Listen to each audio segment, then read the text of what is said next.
जय करौली सरकार की। सत्यनारायण। कहाँ से हैं और क्या नाम? मैं पैदाश नेपाल की हूँ और मैं 30 साल से हांगकांग में थी। मेरा हस्बैंड का हांगकांग का बोन है, तो हम लोग परिवार का उधर का आईडी हो गया। तो अब क्या बताऊँ मैं अब ये चीज़ मेरा पहला प्रश्न है, हांगकांग से करौली सरकार तक की जर्नी कैसे तय करी? कैसे हो गई। मैं इससे पहले ओझा पंडित में थी 15 साल और 12 साल कंटिन्यू मैं इंडिया में मुसलमान के दरबार में थी। तो मैं खो गई थी।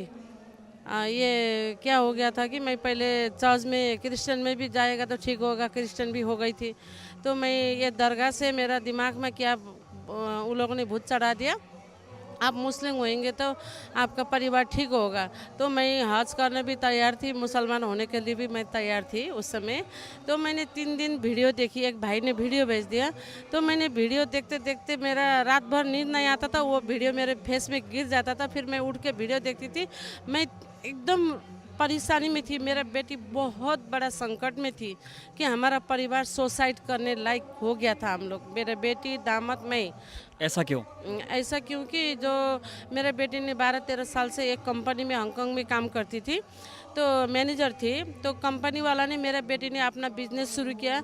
तो वो बिजनेस शुरू किया, अच्छा बिजनेस देख के हम लोग ने 3 मंजिल का घर लिया। तो वो देख के वो लोग ने थोड़ा शक से मेरा बेटी को कंपनी में किसी ने 2000 का बिल शॉपिंग करके डाला था। तो वो बिल के खातिर मेरे बेटी को उन लोग ने 25 लाख हांगकांग डॉलर वो कंपनी का घाटा नुकसान मेरे बेटी के ऊपर थोपड़ दिया कि तुमने ये कंपनी का ये नुकसान तुमको भरना पड़ेगा। तो मेरे बेटी डिप्रेशन में गई, मेरे दामाद डिप्रेशन में, वो लोग सुसाइड। तो ये फ्रॉड का केस हो गया? फ्रॉड का केस, लेकिन वो लोग ने फंसा गया। अगर वो लोग नहीं फंसाते थे तो पुलिस केस करते थे ना। तो चारों तरफ से लॉयर लाया। तो वो लोग ने 10-15 लोग लॉयर ला के क्या बोला कि तुम ये पैसा नहीं चुकाएगी, अगर तुम मर जाएगी, सुसाइड करेगी, तुम्हारा बेटी भी चुकाना पड़ेगा, तुम्हारा माँ भी चुकाना पड़ेगा। अगर उस समय मैं होती थी, कानून के बारे में मुझे बहुत मालूम था। मेरे बेटी को पहले बार पड़ गई, उसको मालूम नहीं था।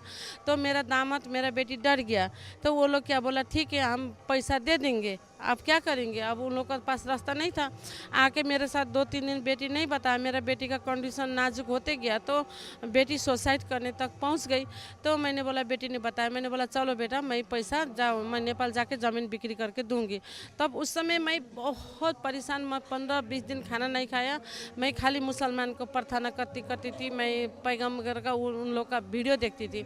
तो बाद में मैंने बाबा का वीडियो देखी तो मैं 3 दिन तक बेड में मैं रो के प्रार्थना करी, यदि तो आप सच्चे में भगवान है, मेरा इतना संकट है, आप मुझे बुलाइए। तो 3 दिन के दिन मैं डिसीजन करके काठमांडू आई। रात को 11 बजे पहुंची। मैं होटल नहीं गया। रात को ठंडी में जो स्टील के कुर्सी में मैं उधर ही सो गई। उधर से मैं फिर प्लेन टू डोमेस्टिक प्लेन में मैं भैरव आया। फिर उधर से मैं रात को डर भी नहीं लगा। 10:30 बजे तो मेरा हस्बैंड तो मुसलमान के दरबार में था। तो मेरा ये भतीजा से मैंने उनको इधर भेज दी 5 तारीख को। तो मैं 5 तारीख को रात को 10:30 बजे रात को बॉर्डर में मुझे डर नहीं लगा अकेली। तो मैं 4-5 गाड़ी बदल के मैं यहाँ आ गई। मैं ये सोच के आई थी कि वीडियो देख के 3500 लगेगा, हवन करेंगे, ठीक हो जाएगा। और मेरा एक सहेली का बेटा भी था, उसको भी यहाँ भेजा। वो बचपन से 7 साल के उम्र से वो ड्रग्स खाता था। उस समय 25-26 साल का उम्र था। उसको भी यहीं लेके आई। और मेरा हस्बैंड और मेरा भतीजा अभी बाबा के माता के दरबार में सेवा करता है, वो भी ड्रग्स यूज़ करता था। उसको भी झूठ बोल के यहाँ रख दी, फंसा दी। तो उसके बाद मैं आई यहाँ के, मुझे समझ में आया। मतलब अब खुद तो आई उसमें साथ में और भी लोगों को ले आई। लेके आई तो तीनों को लेके आई। तो मेरे पास पैसा नहीं था। अब विदेश होके भी क्या बताऊँ, बेटा अमेरिका में समस्या में नौकरी नहीं मिलता है, पढ़ाई करके एनिमेशन फोटोग्राफी पढ़ा है, वो शूटिंग का इधर काम करता है। तो बेटा को भी पैसा भेजना, बेटी को भी ये समस्या है। मेरे ऊपर, सर के ऊपर 3 महीना में 6 करोड़ कर्जा आया मेरे सर के ऊपर। ऐसा क्यों? वही कंपनी ने फंसा दिया। तो वो कंपनी के टेंशन के मारे मेरे बेटी ने बिजनेस नहीं कर सकी।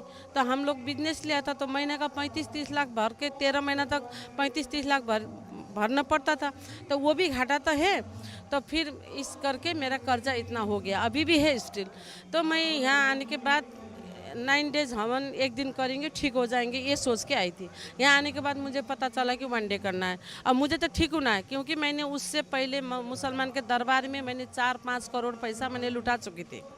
मतलब क्रिश्चियंस भी दरबार गई थी आप, मुस्लिम दरबार भी गई और वहाँ पर 4-5 करोड़ रुपए लुटाया। लुटाया मैंने। क्योंकि मेरे पास सांची भी है, विटनेस भी है, वो भाई 12 तारीख को आ रहे हैं, उनको पता भी है। क्योंकि वो मुसलमान लोग ने क्या बोलता था, घर में जाके बंदिश करना। बड़े बड़े दाढ़ी वाले जाते थे मेरे घर में, आते थे 3 लाख 4 लाख 3 लाख 4 लाख 3 लाख 4 लाख ठगते थे। अब मुसलमान के दर मतलब आपके घर आते हैं, हांगकांग आते थे या नेपाल जाते थे? नेपाल में मतलब नेपाल तक आने जाने का खर्चा भी वही लेते थे, सब चीज़ें? पैसा लेता था। इतना बड़ा बड़ा जो उनका जो भाषा में लिखा हुआ खंबा होता ना, वो पित्तल का, वो घर को बंदिश करते थे, क्या क्या मटका बटका रखते थे, तो वो लोग पैसा लूट लाट करते। अब हमको थोड़ा दिन ठीक हो जाता था, थोड़ा 4-5 दिन थोड़ा आराम होता था। अब मैं परेशानी बहुत होती थी, मुझे भी बहुत परेशानी था, मुझे भी डिप्रेशन होता था। मैं खेत में जाके बैठती थी। मुझे मेरे परिवार, एक लड़की ने मुझे हांगकांग में सिगरेट दी थी मुझे। उसने क्या बोली, दीदी ये सिगरेट पी लो, आपका टेंशन दूर होगा। जिस दिन मैंने सिगरेट पिया था, मेरा खोपड़ी फूट गया था गिर के। उस दिन से मेरा अभी तक नशा नहीं छूटा था।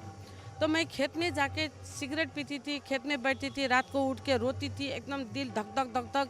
और मैं गाड़ी में सफ़र करती थी ना, मैं क्या बताऊँ, गाड़ी में सफ़र करती थी, गाड़ी एक्सीडेंट होता था।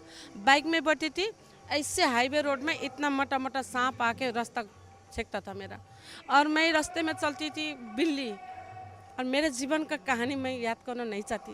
मैं शायद ये दुनिया में मेरे जैसा औरत ने जो भोगा है, कोई नहीं भोगा। मैं अब क्या चाहती हूँ कि इस दुनिया में कोई ना भोगे।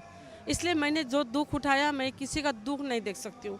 मुझे पैसा का मतलब नहीं होता, मैं कर्जा करके भी मेरे सामने आता है, मैं सबको मदद करती हूँ। और वो मुसलमान के दरबार में भी मैंने मुस्लिम हिंदू को मैंने 5 रुपया ब्याज में, 2 रुपया ब्याज में मैंने पैसा करके सबको मदद किया। मैंने पैसा ब्याज में लेके जाके, मेरे पास बहुत 1,75,00,000 कर्जा हुआ था।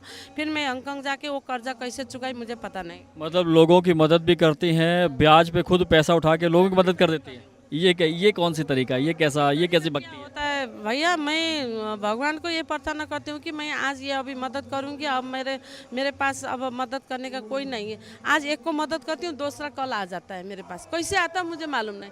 तो मेरा दिमाग में क्या होता है कि भगवान ने मुझे ऐसे ही भेजा होगा, तो मैं पीछे क्यों हटूँ? मैं पीछे नहीं हटती हूँ। जब दुख तकलीफ जीवन में चल रहे थे तो कभी ऐसा भी ख्याल आता था कि सुसाइड कर लिया जाए?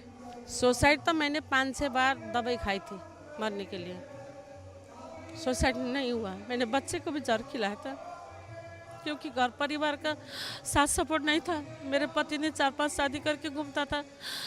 अब पति ने जब अच्छा था, शादी करके लड़की लेके घूमता था, जब कमाने की जगह में गया, पागल हो गया। अब 28 साल से वो होश में नहीं है। अभी ये दरबार रख के 14 महीना हो गया, मैंने यहीं कंटिन्यू रखी हूँ। 28 साल से उसको इलाज करे, उसके पीछे मैंने 4-5 करोड़ पैसा मैंने ख़त्म किया। अब बताइए ना, यहाँ भी तो खर्चा है ना, रखी हूँ।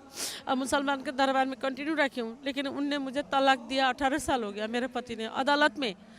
उनका भाई लोग ने यही पागल होके इनको सब सिग्नेचर करा के सब प्रॉपर्टी ले लिया भाई लोग ने। इनका बहन लंदन में है, उन लोग ने ये वीडियो इनके पास पहुंचाए। उन लोग ने मेरे साथ इतना जुल्म किया, क्योंकि मैंने कमा के उनका बाल बच्चे को पढ़ा दिया था, हॉस्टल में सब कुछ की थी मैं एक औरत होके। लेकिन आज वो लोग ने मुझे जो सज़ा, इतना तकलीफ में पहुंचाया है ना, मेरे बच्चे का हिस्सा भी वो लोग ने बिक्री करके खाए। एक भाई पागल है, उनका खानदान कोई नहीं देखता है, उनको कोई नहीं देखता है। जिनको अभी लेकर आए हैं वो आपके हस्बैंड हैं, जो 18 साल पहले आपको तलाक दे चुके हैं। उनका ट्रीटमेंट भी आप यहाँ करा रहे हैं? मैं कर रही हूँ 28 साल से, क्योंकि मेरे पास सबूत है। वो भाई लोग आके उनसे भी इंटरव्यू ले लीजिए। उनके पीछे और समाज के पीछे मैंने क्या नहीं किया।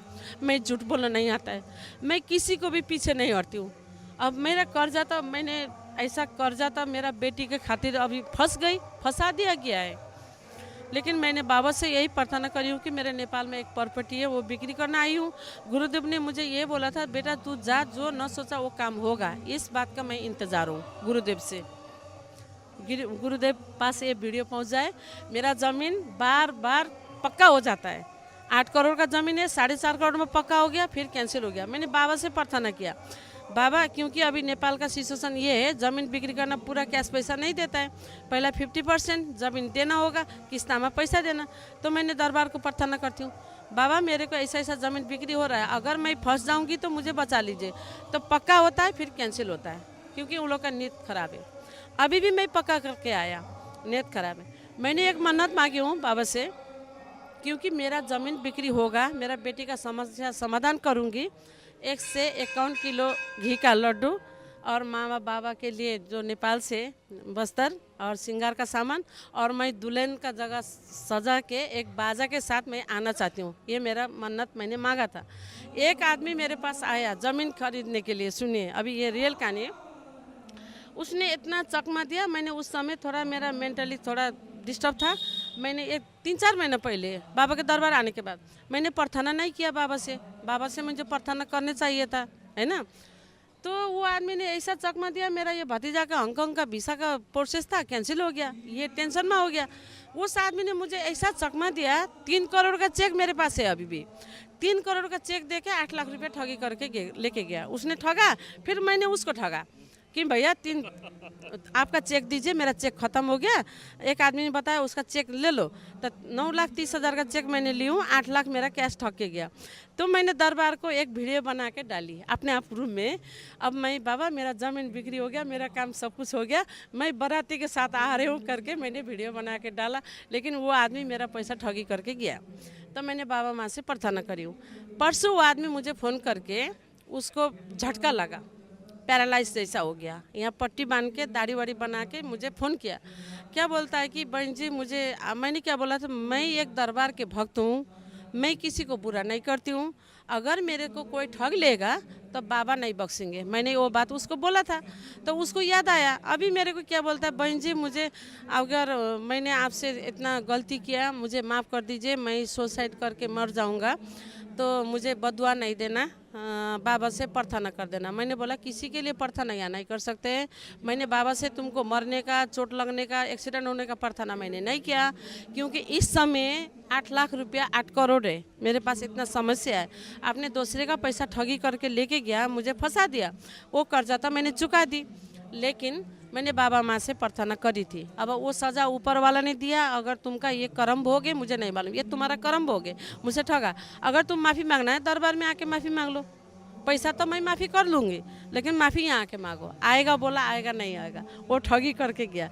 जीवन में ऐसा बहुत होते गया, ठगने वाला बहुत आया, लेकिन पहले से अभी मुझे बहुत हिम्मत आता है। एक चर्चा और आपकी सुनाई देती है, मुझे जानकारी में आई थी कि हॉस्पिटल से लोगों को उठा के ले आती हैं चिकित्सा के लिए, ये क्या है? वो चाचा को 8-9 महीना हो गया, बीमारी हो गया, तो मैंने उनको घर में जाके बहुत रिक्वेस्ट किया, उनका बेटा लोग को, बीबी को बहुत रिक्वेस्ट किया। इतने रिक्वेस्ट किया, मैंने ये बोला चलिए मैं ही करा दूंगी हवन, है ना, मैं ही करा दूंगी भैया। वो भैया ने मुझे किसी दिन बहुत मदद किया था, मेरा ज़मीन नीलाम हुआ था, उनने निकाल दिया था पैसा खर्च करके, तो किसी ने मुझे मदद किया तो मुझे भी तो फर्ज बनता है। और उसने मेरा रियल भैया नहीं है, लेकिन उनने मेरा बहन की तरह मुझे केयर किया, तो मेरा भी फर्ज बनता है। और ये लोग ने, मैं भी परेशानी में था, ये लोग हॉस्पिटल काठमांडू हॉस्पिटल, कितना बुटोल सब किया। मैदानता में 4-5 महीना हो गया होटल लेके। और है वो इंडिया आर्मी का कैप्टन है, उनने कुछ कार्ड बनाया, जो कैप्टन का जो इंडिया आर्मी का, उनका फ्री इलाज हो गया मैदानता में। अब बाकी तो खर्चा होता ना होटल में, बाहर खाना, बाहर से दवाई लेना, खर्चा तो बहुत हो गया। तो उनको उठा लाई यहाँ? हाँ, तो उसके बाद मैंने बोला अब तुम लोग मार डालेगा, अगर जिंदे रखना है तो लेके आओ, अगर भैया ठीक नहीं हुआ तो मैं 50 लाख दे दूंगी, और उसके बाद मैं जितने हवन का खर्चा है मैं दे दूंगी। लेके आएगी नहीं आएगी तो कुछ होगा तो कुछ होगा, मुझे जेल डालना, मैं जेल जाना चाहता हूँ, लेकिन वो ठीक होगा, यहाँ से होगा। लेके आया गाड़ी उठा के, तो मैंने 6 महीना पहले देखा इतना स्मार्ट था, अभी देखा तो पतला, पैम्पर्स लगा रहे, मुख में सिगान रियाल एकदम हाथ में पकड़ के लेके गया बिस्तर में। और मैंने बोला आप नहीं जाइए, अब कल 1 डे करना है, 1 डे बुक कर चुकी थी मैंने।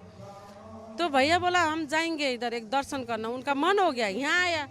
दर्शन करने के बाद कल सुबह हवन ही नहीं किया, उसको पकड़ के नहीं लाया, हम खुद पैदल आए। अब ये लोग को ऑक्सीजन देना पड़ता था, यहाँ के ऑक्सीजन भी नहीं दे रहे, गर्म पानी भी नहीं दे रहे, खांसी भी नहीं हो रहा है, सिगान भी नहीं कर रहे, कुछ भी नहीं।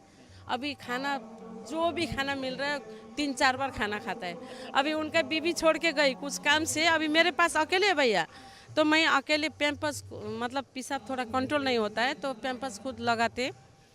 तो खाना पीना मैं दिन में 3-4 बार, मैं आज सुबह से दरबार नहीं आई, थोड़ा चूल्हा लेके खाना बॉयल बना के खाना हेल्थी खाना खिला रही हूँ। अभी आया यहाँ खाना खिलाया, अभी बोलता है कि क्या बोलता है, इनके कान भी नहीं सुनते थे। अभी बोलता है कि भैया आपको यहाँ आके कैसा लगा। मैं यहाँ आके मेरा एकदम आत्मा बल ताकत आया, मैं अब जिंदा रहूँगा, अब मैं बच पाऊँगा। लेकिन मैंने पहले आपका बात नहीं सुना, मैं पहले आता था मैं ठीक हो जाता, इतना पैसा खर्च नहीं होता था। तो अब क्या करेंगे, अब घर में जाके आपका जो यहाँ का नियम पालन कुछ समझना पड़ेगा आपको। जो पूजा पाठ न करना है वो नहीं करिए, तो जो बोलेंगे मैं वही करूँगी। अभी लिपन लगा रहा है, एकदम मस्त है। जिनको उठा के लाई हैं वो कैप्टन है और मेदांता हॉस्पिटल से आप लेकर आई हैं। अच्छा, एक चीज़ ये आई, इतने बार आ गए हैं, गुरुजी से मिल चुकी हैं, गुरुजी को देखकर क्या लगता है, कौन है वो? गुरुजी तो मैं एक बात बताऊं, इस दुनिया में जितने मैं घूमी हूँ मंदिर मस्जिद ये सब, लेकिन ऐसा दरबार कहीं नहीं मिलेगा, ऐसा गुरु कहीं मिलेगा नहीं। क्योंकि मुझे एक दिमाग में ख्याल क्यों आता था, ये दुनिया में मारने वाले से बचाने वाला है, लेकिन देर है अंदर नहीं है। एक दिन मुझे मिलेगा, ऐसा मिलेगा। मैंने भाई लोग को भी जिसको परेशान होता उनको समझाती थी, लेकिन मुझे सपने में आता था कि ऐसा चीज़ मिलेगा मुझे, मैं परिवार को बचाना सक्षम हो जाऊंगी। लेकिन मुझे सपना में मिलता था, वो मुझे आज मिला है ये दरबार। लेकिन ऐसा दरबार, क्योंकि ये एक ऐसा दरबार है, एक मैं बताना चाहती हूँ मेरा अनुभव। हर किसी को ये मालूम नहीं। आजकल लोग क्या बोलता है, 2127 में जादू टूना होता है, कोई भूत होता है, कोई कुल देवता होता है। लोग भ्रम में, क्यों भ्रम में? अब उनके पास नेगेटिव ऊर्जा तो है नहीं, है ना, पॉजिटिव ऊर्जा नहीं है, खाली ये दिमाग में तो गंदगी है। अब गंदगी है तो वो लोग अच्छा बात सुनेंगे नहीं। जिसके पास गंदा है वो अच्छा बात सुनते नहीं। अब देखिए ये क्या है, इंसान का जादू टूना भी होता है। अब पूर्वज का क्या होता है, मेरे जानकारी, पूर्वज क्या होता है, हमारा पूर्वज में कोई अच्छा पूर्वज होता है, कोई किसी का कब्जा में होता है। जैसे अब हम अभी हम अभी जिंदा है ना, अब हम तो किसी के कब्जा में है ना। अगर बाबा के दरबार नहीं आते थे, हम मर जाते थे, तो फिर हम तो फिर हमारा बच्चे को परेशान करते थे ना। हमारा शरीर के ऊपर है वो तो बच्चे को परेशान करते थे। ऐसे हमारा 27 जूनी पूर्वज कैसे कैसे मरे, रोग से मरे। कोई अच्छा पूर्वज है, कोई जादू टूना करने वाला है, वो तो मर गया, वो तो मट्टी हो गया, जल गया, लेकिन उनका स्मृति नहीं जलता है। उनका स्मृति हम लोग के परिवार में ट्रैवल करता है ना, ट्रैवल करता है। लेकिन डॉक्टर क्या बोलता है, आपका वंशालू रोग है, खानदानी रोग है। आपके खानदान में किसका रोग था, हाँ ये वंशालू रोग है। लेकिन डॉक्टर को ये नहीं मालूम वंशालू रोग है, उनको तो दवाई करता है, उनको तो ये चीज़ का मालूम नहीं है। अब दवाई करते करते पैसा भी ख़त्म, इंसान भी ख़त्म। अब यहाँ बाबा के दरबार में क्या होता है, जो रोग पैदा करता है, जिस चीज़ से हम परेशान हैं, जिस स्मृति के कारण हम लोग को दिमाग काम नहीं करता है, रोग पैदा करता है, शोक पैदा करता है, अगर उस चीज़ को नष्ट कर देंगे तो नष्ट करने के बाद तो इंसान ठीक हो जाता है। लेकिन ठीक हो जाता है। और इसमें भी एक मैं ये कहना चाहती हूँ, किसी के ऊपर कम बीमारी होता है, नॉर्मल केस होता है, वो तुरंत बाबा के दरबार में आया, तुरंत ठीक हो गया। अब हमारा पुराने बीमारी है, 30-40 वर्ष, देखिए हमारा शरीर में जितने भी रोग है, वो रोग तो एक साथ नहीं निकल सकते। एक साथ निकाल देंगे तो हम मर जाएंगे। हम धीरे धीरे निकल रहे हैं ना, तो हम बर्दाश्त नहीं कर रहे। फिर हम आता है कि गुरुजी के पास, गुरुजी हमारा तकलीफ बढ़ गया, तकलीफ बढ़ गया। ये मैं अभी मैं हर वक्त आती हूँ, स्टडी करती हूँ। लोग को भी स्टडी करना ज़रूरी है, क्योंकि अपने शरीर में, अपने परिवार में कितनी बीमारी है। स्मृति तो कट गया, बीमारी पैदा होने की चीज़ तो बाबा ने समाप्त कर दिया। अब शरीर में जो जहर फैला, वो जहर तो निकलना टाइम लगेगा, वो निकलने में दिक्कत होता है। लोग को समझ में नहीं आ रहा है, लोग को समझ में इसलिए नहीं आ रहा है, अब किसी किसी के पास लोगों को ये समझना चाहिए कि जो कष्ट है वो धीमे धीमे जाएगा, तो उसको समय दें। जाएगा, धीरे धीरे इसलिए जाएगा। अगर डीएनए में 3-4 आदमी रखेंगे तो, अब मेरे परिवार में समझे ना, मेरा बेटा परेशान है, बेटी परेशान है, दामाद है, सबका संकल्प करूँगा तो मुझे परेशान होता है। अब मैं संकल्प न करूँ तो बच्चा परेशान होता है। अब मैं संकल्प करूँ, मैं परेशान होती हूँ, तो मुझे बर्दाश्त करना पड़ेगा ना, मुझे तो बर्दाश्त करना ही पड़ेगा कि परिवार को छोड़ना पड़ेगा, डीएनए से निकालना पड़ेगा, या तो मैं परिवार को बचाना है तो कुछ मुझे तकलीफ बर्दाश्त करना पड़ेगा, उठाना पड़ेगा। इतने बार आने के बाद ऐसी कौन सी बात है जो अभी गुरुजी से नहीं बोल पाई और गुरुजी से हमारे कैमरे के थ्रू आप बात करना चाहती हैं? मैं गुरुजी को क्या बताऊं, मैंने ये दरबार का क्या बयान करूं, गुरुजी को क्या सेवा करूं, मेरा मन से ये करता है। मैंने ज़िंदगी में कोई दुनिया में ऐसा ज़िंदगी मुझे नहीं मिला। अब मेरा बच्चे को बचाना सक्षम हो गई मैं, है ना। मेरा बच्चे जो अभी पहले जो कष्ट था वो कष्ट मेरा 50% दूर हो गया, और बाकी शरीर का थोड़ा रोग है ये तो धीरे धीरे निकल रहा है। अब मैं गुरुजी को ये कहना चाहती हूँ कि मैं जीवन भर, मेरे आने वाला पुस्ता भी ऐसे गुरुजी को देखते रहे, ऐसे आशीर्वाद मिलते रहे, और गुरुजी को इस दरबार को इतना ज़्यादा ऊर्जा है और ऊर्जा बढ़ते रहे, और दरबार में इतने लोग को यहाँ मैं लाने का मौका मिले। और मेरा मन में है, गुरुजी को एक बात कहना चाहती हूँ, मैंने जो दरबार के लिए सोची हूँ मेरे मन में अगर पूरा करने वाला माँ बाबा का कृपा है। मैं दरबार को इतना ऊंचा करना चाहती हूँ, मैं मुची नहीं है, मुची जैसा काम करना चाहती हूँ।